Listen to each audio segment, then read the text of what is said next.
नमस्कार, बहुत स्वागत है आप सभी का। मैं हूं रेनी। बुलेटिन की शुरुआत करेंगे जहां विश्व प्रसिद्ध राजकीय श्रावणी मेला 2026 का शुभारंभ झारखंड बिहार सीमा स्थित दुम्मा बॉर्डर पर वैदिक मंत्रोच्चार, पूजा अर्चना और ढोल नगाड़ों के बीच किया गया।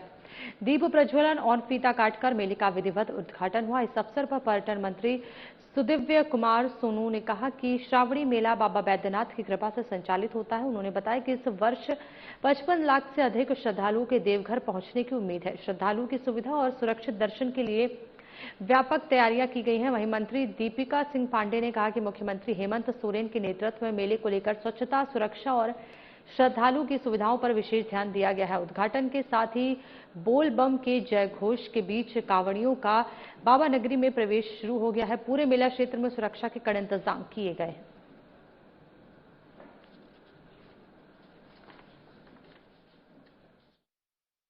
भी मैं समीक्षा बैठकों को संबोधित करता हूं तो हर बार मेरी भावना एक ही होती है कि पिछले वर्ष लगभग 53 लाख देवतुल्य श्रद्धालुओं की सेवा करने का मौका देवघर के जिला प्रशासन को, देवघर को और झारखंड की धरती को मिला था, जो इस वर्ष बढ़ के 55 लाख हो जा रहा है।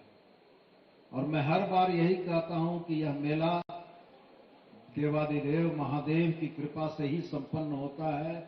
हम और आप तो सिर्फ एक निमित्त होते हैं, हम और आप तो सिर्फ एक माध्यम होते हैं कि उन देवतुल्य श्रद्धालुओं के पैर में ककड़ी न लगे, कांटा न लगे, उनको परेशानी न हो। यही देखने का काम हमारा होता है और यही देखने का काम हम लोग भी इस बार करेंगे।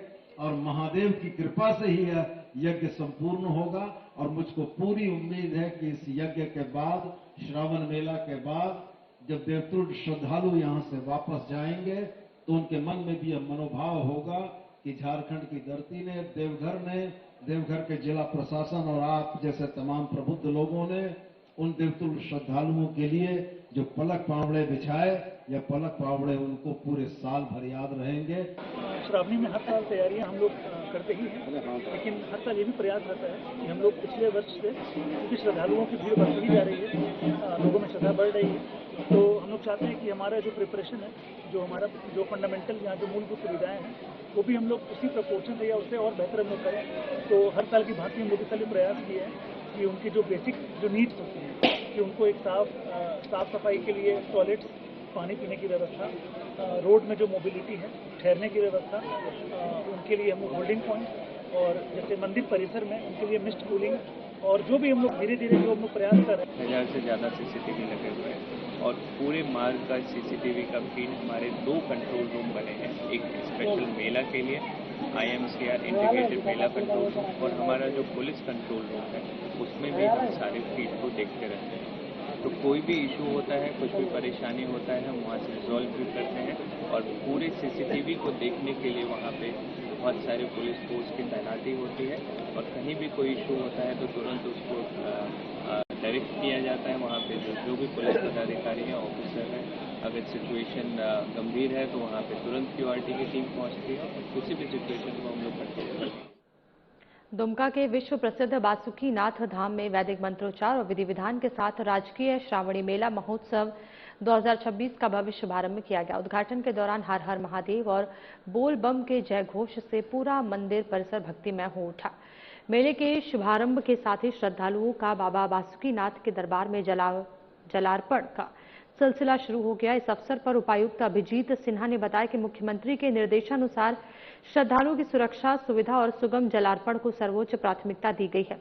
मेला क्षेत्र में करीब 3000 पुलिसकर्मियों और 700 दंडाधिकारियों की तैनाती की गई है। स्वास्थ्य सेवाओं के लिए 150 चिकित्सक, 20 एम्बुलेंस और टोटो एम्बुलेंस की व्यवस्था की गई है। श्रद्धालुओं की सुविधा के लिए 200 स्थायी शौचालय, 20,000 वाहनों की पार्किंग, 5000 श्रद्धालु की क्षमता वाली टेंट सिटी, स्वच्छ पेयजल, शिवगंगा में water filtration plant, oxygen concentrator, खोया पाया केंद्र और AI आधारित CCTV निगरानी की व्यवस्था की गई है। जिला प्रशासन ने श्रद्धालुओं को सुरक्षित और सुगम दर्शन उपलब्ध कराने का भरोसा जताया है। उद्घाटन समारोह के दौरान सांस्कृतिक कार्यक्रम भी आयोजित किए गए।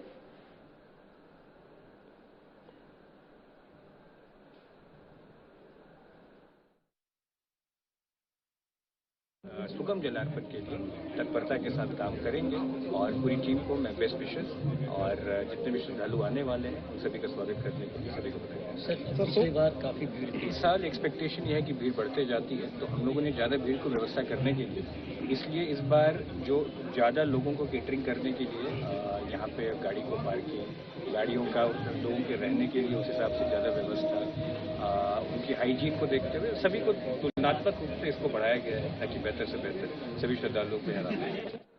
जामताड़ा में बीजेपी नेताओं ने जीपीएससी विवाद को लेकर राज्य सरकार पर निशाना साधा है। बीजेपी नेत्री सीता सोरेन और पूर्व मंत्री रणधीर सिंह ने मीडिया से बातचीत करते हुए पूरे मामले की जांच सीबीआई या ईडी से कराने की मांग की है। सीता सोरेन ने आरोप लगाया कि जीपीएससी मामले में केवल छोटी मछलियों पर कार्रवाई हो रही है, जबकि असली दोषियों तक जांच नहीं पहुंच रही है। उन्होंने कहा कि युवाओं के भविष्य से जुड़े इस मामले में निष्पक्ष जांच जरूरी है। वहीं रणधीर सिंह ने हेमंत सरकार पर हमला बोलते हुए कहा कि राज्य में प्रतियोगी परीक्षाओं की विश्वसनीयता लगातार सवालों के घेरे में है। उन्होंने पेपर लीक और भर्ती प्रक्रिया में गड़बड़ी का आरोप लगाते हुए सीबीआई जांच की मांग की है।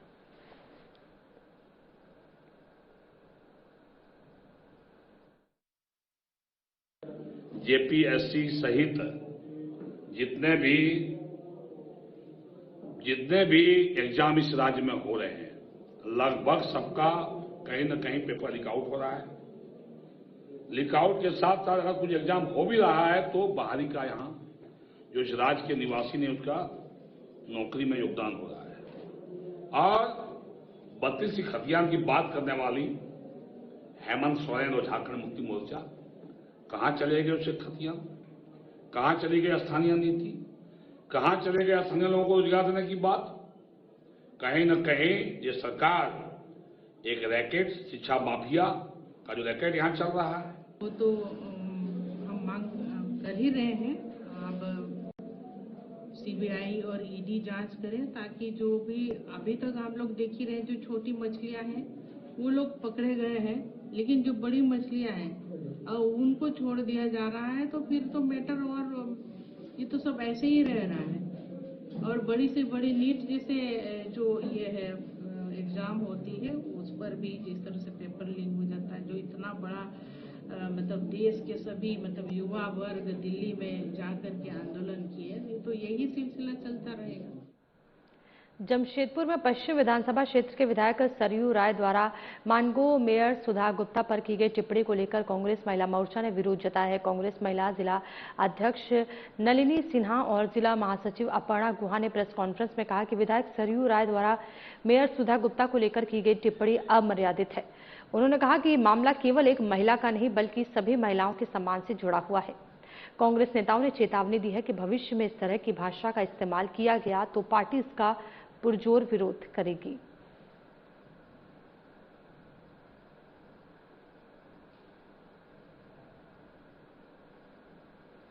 हम महिला शक्ति जो है कांग्रेस की तरफ से हम लोग आए हैं और आज हम लोग यहाँ इसलिए उपस्थित हैं कि एक हमारे बुजुर्ग हैं, हमारे अभिभावक तुल्य इंसान हैं, जो पश्चिम विधानसभा के जो विधायक हैं वो सभी के हैं। उनके द्वारा एक अभद्र टिप्पणी की गई जो हम लोगों को स्वीकार नहीं है।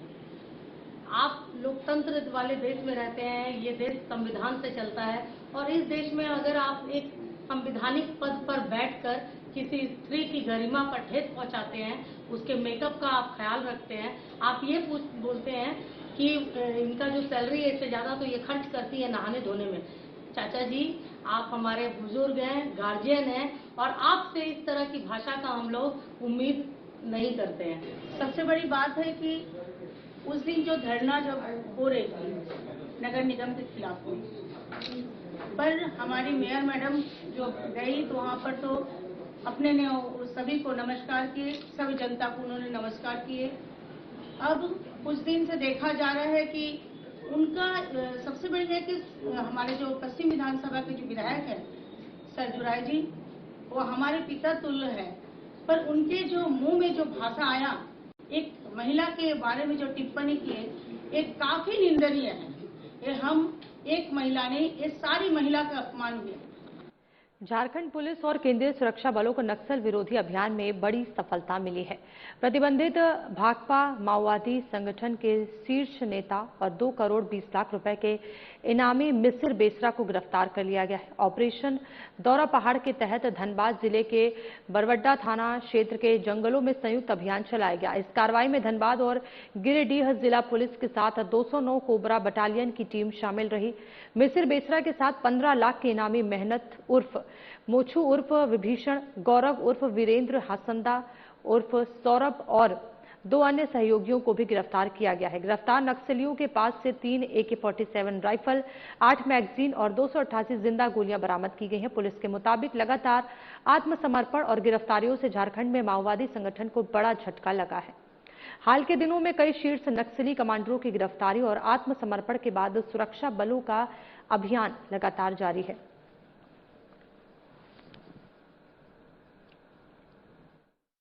ये हम लोगों के लिए एक ऐतिहासिक दिन है। झारखंड पुलिस के लिए एक स्मरणीय दिवस है। अच्छी उपलब्धि हुई है और आप लोग जरूर ये देख रहे होंगे कि पिछले करीब 6 माह में हम लोग बहुत सारे अरेस्टिंग, एनकाउंटर और सरेंडर करवाए हैं, जिससे झारखंड से धरती पर ये जो हम लोगों का एक परेशानी है, ये करीब करीब समाप्त के कगार पर आ गई है। फिर भी और कुछ काम है जिस पर हम लोग लगे हुए हैं और मुझे पूर्ण विश्वास है कि हम लोग उसमें सफलता मिलेगा पाएंगे। कल आपके सामने जब हम लोग दिन में रूबरू थे, यहाँ पर 16 लोग आत्मसमर्पण कर रहे थे किसी कैंपस में। फिर कल शाम में, जैसा आप लोग आपको अवगत है, से बताया है, कल शाम में कुल 3 नक्सली पकड़े गए। मिसिर बेसरा अपने आप में बड़ा नाम था। टोटल 220 लाख का विभाग है। इसके ऊपर 175 कांड है। मेहनत मोचू जो रीजनल कमेटी मेंबर 15 लाख का विभाग 237 कांड है। उसके ऊपर गौरव आस्था के ऊपर टोटल 8 कांड है। 3 AK-47 के साथ 288 राउंड गोली के साथ 8 मैगजीन के साथ पकड़ा गया। इसके साथ मैं ये भी बताना चाहूंगा कि आज जो कल की ही कड़ी में 16 जो कल आत्मसमर्पण किए, उसके अलावा आज 8 छत्तीसगढ़ में आत्मसमर्पण कर रहे हैं। छत्तीसगढ़ के नक्सली जो भी झारखंड है। सिविल सर्जन बोकारो डॉक्टर अभय भूषण प्रसाद के खिलाफ वार्ड पार्षद सहित कई दल के नेताओं ने मोर्चा खोल दिया है।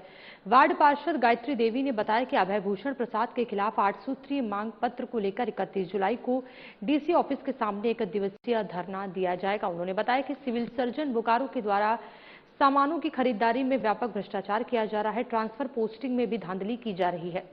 इस धरने के माध्यम से इन सभी बातों को मुख्यमंत्री और राज्यपाल के समक्ष रखने का काम करेंगे। जरूरत पड़ी तो सिविल सर्जन को हटाने का भी मांग किया जाएगा, क्योंकि वो जनता के बजाय खुद और अपने परिवार के लिए काम कर रहे हैं।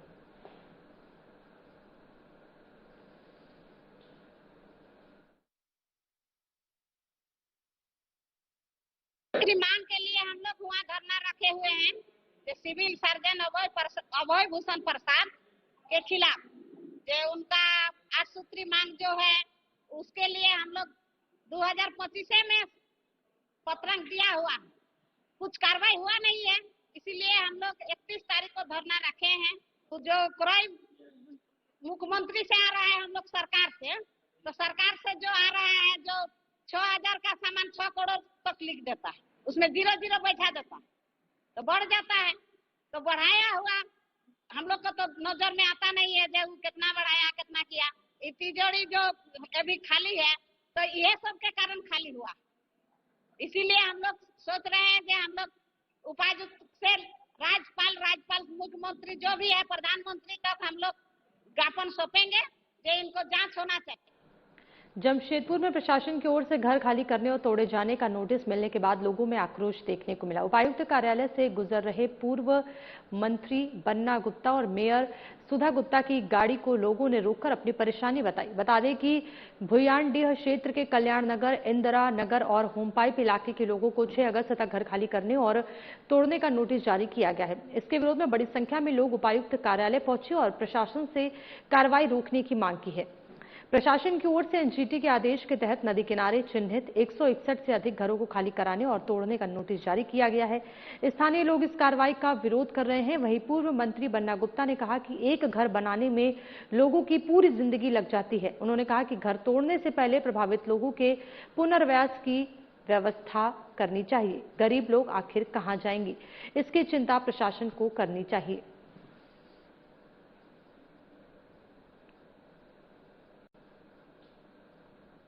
विधानसभा अंतर्गत भूमियाडी क्षेत्र के कल्याण नगर के रहने वाले आप लोग प्रेस के बंधु हैं, आप लोगों को पता होगा।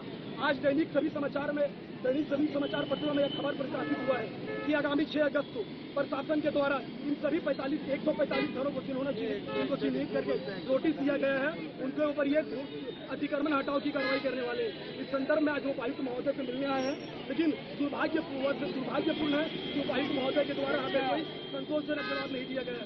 रास्ते में हमारी मुलाकात पूर्व मंत्री आदरणीय बन्ना गुप्ता जी से हुई। उन्होंने मैं आश्वस्त किया है कि यह कार्रवाई स्थगित की जाएगी। यदि स्थगित की जाती तो ठीक है, वरना बस्तीवासी अपने हक की लड़ाई लड़ने के लिए तैयार है। ये गरीब लोग हैं, सभी लोग बहुत मेहनत कर लोग हैं और हर आदमी अपने खुद पसीने की कमाई को जुटाकर 3 घर बनाता है और अपना सब कुछ न्यौछावर करके अपने सर के ऊपर एक आशियाना बनाता है और उस आशियाने को यदि बिना कारण के तोड़ दिया जाए तो ये कहीं से भी मानवता के विरुद्ध है। और मैं तो गरीब शोषित पीड़ित लोगों की आवाज़ हूँ और उसके साथ मैंने अपने जीवन में हर उत्तरी छोटा नागपुर प्रक्षेत्र बोकारो के आईजी शैलेंद्र कुमार चतरा पहुंचे। चतरा एसपी कार्यालय पहुंचने पर पुलिस जवानों ने उन्हें गार्ड ऑफ ऑनर देकर सम्मानित किया। इसके बाद आईजी ने कॉन्फ्रेंस हॉल में रामगढ़ और चतरा जिले की पुलिस टीम के साथ उच्च स्तरीय समीक्षा बैठक की। बैठक में चतरा एसपी समेत दोनों जिलों के वरीय पुलिस अधिकारी और थाना प्रभारी मौजूद रहे। इस दौरान दोनों जिलों में लंबे समय से लंबित कांडों के त्वरित निष्पादन को लेकर चर्चा की गई। आईजी शैलेंद्र कुमार ने अधिकारियों को जरूरी दिशा निर्देश देते हुए कहा कि जिन मामलों में लोग आरोपी बनाए गए हैं उनकी निष्पक्ष जांच कर समय पर निपटारा करना पुलिस की जिम्मेदारी है। उन्होंने कहा कि लंबित मामलों के कारण किसी का भविष्य प्रभावित नहीं होना चाहिए।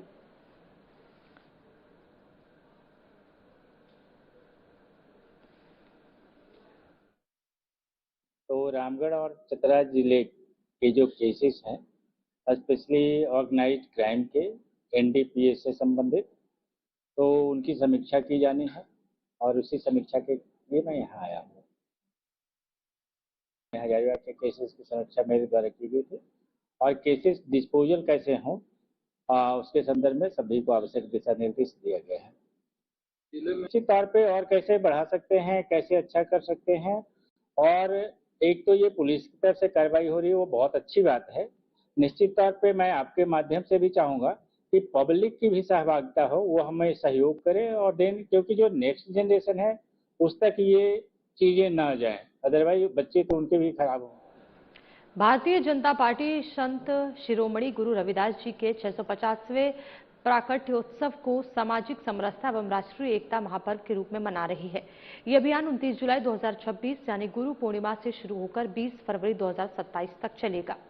इसी क्रम में बोकारो जिले में अभियान की शुरुआत तिरंगा पार्क स्थित संत रविदास की प्रतिमा पर माल्यार्पण कर की गई। इस दौरान बीजेपी कार्यकर्ताओं के साथ पूर्व विधायक बिरंची नारायण भी मौजूद रहे। बिरंची नारायण ने कहा कि प्रधानमंत्री नरेंद्र मोदी ने संत रविदास के विचारों से प्रेरणा लेकर सबका साथ सबका विकास के मंत्र को आगे बढ़ाया है। उन्होंने बताया कि संत रविदास की जन्मस्थली से मिट्टी लाकर देश भर के 51,000 संत रविदास मंदिरों तक पहुंचाने का अभियान चलाया जाएगा। उन्होंने कहा कि गुरु रविदास जी के समानता, भाईचारे और सामाजिक समरसता के संदेश को जन जन तक पहुंचाने के लिए पूरे देश में विभिन्न कार्यक्रम आयोजित किए जाएंगे।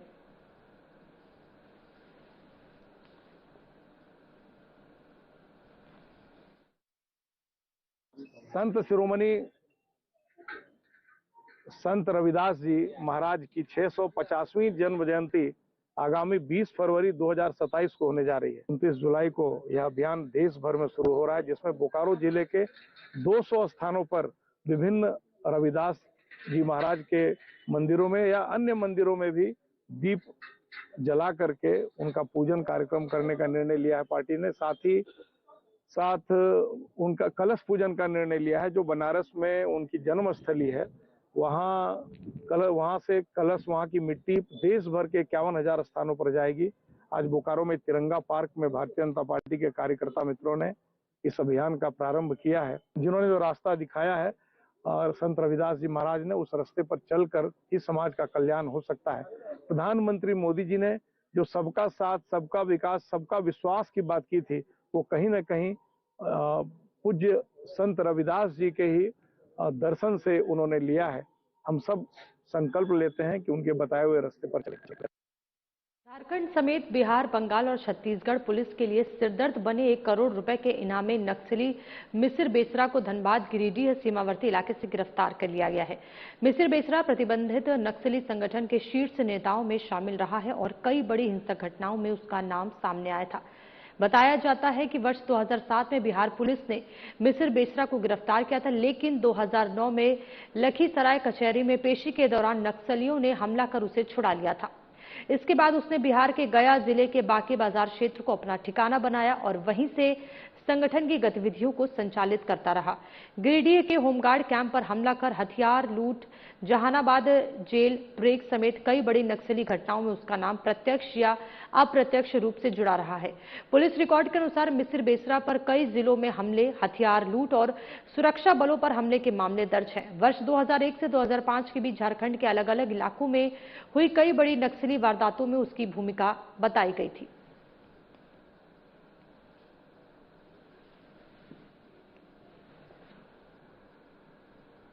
कोडरमा जिले के डोमचांच प्रखंड अंतर्गत मसनोडीह पंजगावा में सरकारी नाली का पानी सड़क पर बहने से ग्रामीणों की परेशानी बढ़ गई है।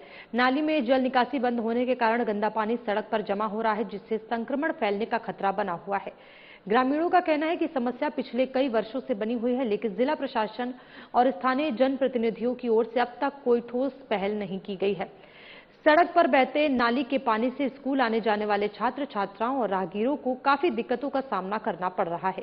समाजसेवी बंसत मेहता ने बताया कि इस मामले को लेकर बीडीओ से बातचीत की गई है और जल्द समाधान का आश्वासन मिला है। उन्होंने कहा कि जरूरत पड़ने पर डीसी से भी मिलकर समस्या का समाधान कराया जाएगा।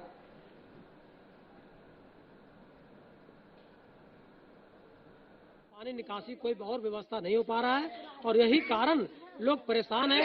और सामने बरसात का दिन आ रहा है और बहुत जल्द अगर सब सफाई इस पर ध्यान नहीं दिया जाएगा तो भारी चपेट में गांव बीमारी की चपेट में आ सकता है। और यही गांव रोड से स्कूल जाते हैं और पढ़ाई करने के लिए जाते हैं, माँ बहन लोग मंदिर जाती है और सारे लोग को परेशानी। इसलिए यहाँ के उपायुक्त महोदय से हम आग्रह करेंगे कि इस मामले को संज्ञान ले और यहाँ का जो समस्या है उसको देखे। और ये भी लोगों को एक शिकायतें हैं कि जो भी प्रतिनिधि सिर्फ वोट के लिए यहाँ पर आते हैं, लेकिन यहाँ का जो समस्या है ये लोग कहते कहते और बोलते बोलते थक चुके हैं। लास्ट इन लोग का जो है उम्मीद है एक जिला प्रशासन पर बचे हुए हैं और यही एक उम्मीद है कि समस्या का निदान करने की कोशिश लोग करेंगे। अपना पुल होंगे दे दीजिए और अपना साफ कर लीजिए। तो कोई जनप्रतिनिधि इस पर ध्यान नहीं देता? नहीं। हम लोग यही चाहते हैं कि रोड अच्छा तरीके से बन जाए और नाली बन जाए और सुरक्षित सफा हो जाना चाहिए, निकासी पानी हो जाए। हाँ वही तो भाई हमको वहाँ नाली खोल दीजिए, पानी नहीं रुकेगा, कचरा नहीं होगा। मुखिया सरपंच को कितने बार आवेदन कर चुके हैं लेकिन कोई सुनवाई नहीं है। बहुत परेशानी है सर। मंदिर आती जाती महिलाओं को परेशानी है, छोटे छोटे बच्चों को परेशानी है, आने जाने वाले राहगीरों को भी परेशानी है। रात में आते जाते कई बार तो एक्सीडेंट हो चुका है यहाँ पर।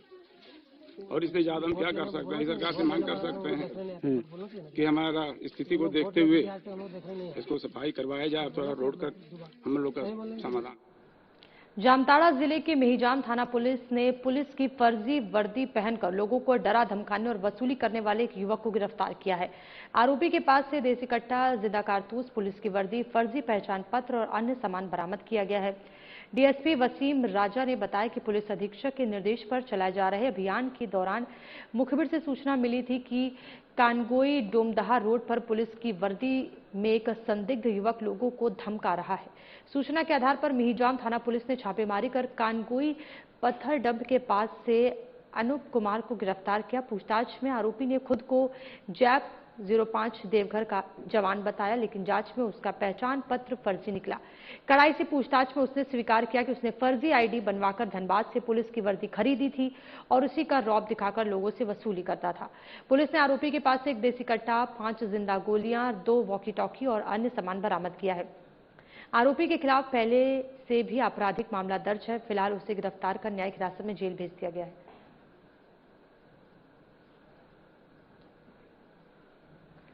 7/26 को पुलिस अधीक्षक महोदय जामताड़ा की गुप्त सूचना मिली कि एक व्यक्ति कंगोई में पुलिस की वर्दी पहन के लोगों को परेशान कर रहा है। उक्त घटना का सत्यापन एवं आवश्यक कार्रवाई हेतु थाना प्रभारी महोदय मीजा, एसआई गुलशन कुमार एवं अन्य दल बल के साथ कंगोई। और इस बुलेटिन में फिलहाल इतना ही। देश और दुनिया की तमाम बड़ी खबरों के लिए बने रहिए हमारे साथ। नमस्कार।